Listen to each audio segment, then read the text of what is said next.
इस फिल्म के और फिल्म डायरेक्टर के अनुसार करीब 32,000 लड़कियों के साथ ऐसा किया गया है, जो कि आज के दिन सीरिया और यमन के रेगिस्तान में दफन है। क्या है इसके पीछे की असली कहानी और इस चीज में कितनी सच्चाई है, आइए जानने की कोशिश करते हैं आज के इस वीडियो में।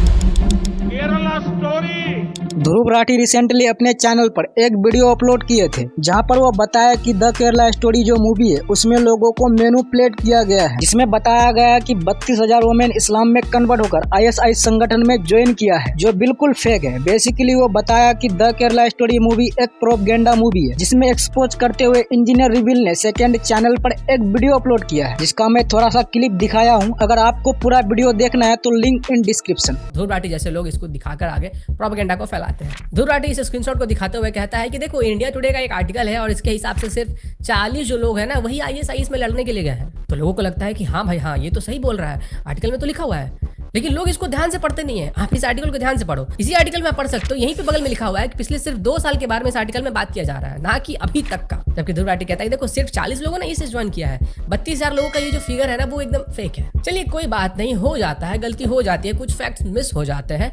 ध्रुव राठी को एक बेनिफिट ऑफ डाउट दे देते हैं और आगे बढ़ते हैं। अब इस स्क्रीनशॉट को शेयर करके ध्रुव राठी कहता है कि देखो, सिर्फ 60 लोग जो है ना, वही आईएसआईएस में आतंकवादी बनने के लिए गए हैं। तो इसलिए ये जो 32,000 का नंबर है वो फेक है। इसमें जो संख्या है ना, वो इस्लामिक स्टेट के अंदर मोस्ट वांटेड इंडियंस का है, ना कि उनका है जिन्होंने की आईएसआईएस को ज्वाइन किया है। जिन लोगों को देखा जा चुका है, जिनके बारे में इन्फॉर्मेशन अवेलेबल है, उनका ये डेटा है। और वो भी सिर्फ 3 साल का ही डेटा है, 2016, 2017, 2018। इसमें भी ध्रुव राठी कहता है कि 32,000 का जो नंबर है वो फेक है। चलिए कोई बात नहीं।